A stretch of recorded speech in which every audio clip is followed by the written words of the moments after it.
Hey everyone, this is Jeff at Ferrari FXS. Welcome back. Today we got another 360 here that we're going to be doing a couple things today. The first thing we're going to do is we're going to drain and bleed the power steering reservoir. And to do that, we're going to have to remove the belly pan here to get access to some lines and disconnect some lines and drain the fluid, and then we'll resurface it. So we'll go get started on doing this, and let's begin. All right, we've got the belly pan removed. It's there on the floor. Just as usual, same as the other videos. We've got your hydraulic lines here for your steering.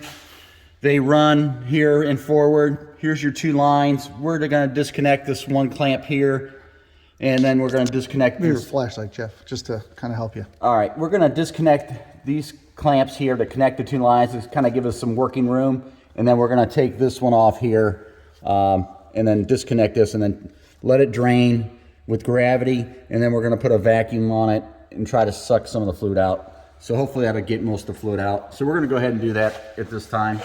So okay, we've got the line disconnected. We're letting it drain this gravity right now. You can see it. It's kind of dark, nasty looking. I'm trying to get a good shot here. So you can see the end of the hose here. It's kind of laying against this other line here. Like I said, we're just letting it drain here, and then we're going to stick a little vacuum pump on it. This is a hand vacuum pump, and try to suck the rest of the fluid out. Like I said, a lot of the stuff we don't film because there's only two of us, and it takes two of us to do this. So that's why you guys don't see a lot of things that we do. We almost need a third person, but anyway, we're going to go ahead and do that. And he's making me get dirty. All right, we've drained the fluid out. We've pulled the vacuum with this hand vacuum here. We've used like this little hand vac, and we hooked it up to that line a while ago. I know we didn't show that. We had like a little reservoir here.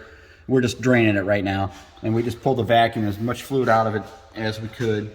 Once we got the fluid out and it drained in the bucket, we reattached the line here and reattached this clamp that we took loose here. So we put the line back on, put the clamp back on.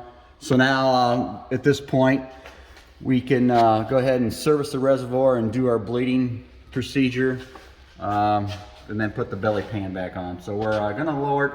We can leave this off just to make sure we don't have any leaks for right now. We're gonna go ahead and lower the car, and then, like I said, put fluid in the reservoir and start our bleeding procedure. All right? All right, we've got the car back down on the ground. Like I said, I've made these sheets. I have another video on how to bleed this power steering. There's like, I don't know, what it's like a laminate. What is this stuff? You know? I don't know what it's called. Taking two sheets, like two different plates, make it a lot easier when you turn the steering wheel. Kind of like an alignment rack has, yeah. So put one of those on both sides, and then we're going to go ahead and service this with this Valvoline Dexron ATF fluid. Okay, it should take approximately about 2 quarts, give or take. And then we're going to go ahead and dump this into here, and you just don't want to drain it completely so while you're bleeding the system, you want to monitor this to make sure you do not drain the reservoir. So you want to make sure that you keep fluid in there the whole time. So we're going to try to keep air out of the system, yes. Right? So we're going to go ahead and put this in here, and then a little bit at a time, because I'm sure this won't take the full quart possibly at one time. So we're going to go ahead and do that.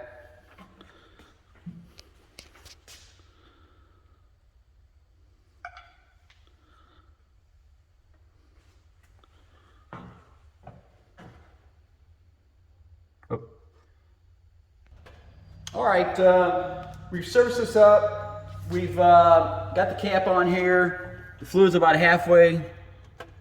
Right here, you can see the fluid here. We've got it's a little high, but it should be good. In case we get some little bit of air in it, it'll suck it down. But the reservoir height has stabilized. We turned the steering rack about 10 times, full rack to rack, back and forth. We don't hear any whining from the pump. So at this point, we're thinking it's bled out. We didn't have any more bubbles. We were getting some bubbles earlier when we started the bleeding procedure. Explain the cap, you know, how it fits. Tell them, you know, what we saw. Okay. By chance, on a lot of you guys, these caps aren't on there very good. There's 2 holes on the cap here. One is a smaller hole. It fits in a pin. And then the other hole lines up with this. It's like a little breather hole. It's like a vent. So make sure when you put this back together, that's the way it is. Because these like to come off and they're just really not on there very good. But you can see right here where the little vent hole is. It's a bigger hole. And then the other side is a smaller hole where this pin lines up. So that's how that fits. That may be why the 430, they don't have this cap. The 430 is just a plain plastic cap underneath here. So that's probably why they eliminated that, because these are not on there very good. But anyway, that's probably where you want to be. We're going to watch this for a little while, but that really concludes this servicing of the power steering pump reservoir. We've yet to put the belly pan on. We're going to go ahead and see if we have any leaks there, but most likely we're not. Other than that, we've got something else we're going to do. We're going to go do a brake bleeding next, but this should conclude the power steering pump bleeding procedure and servicing.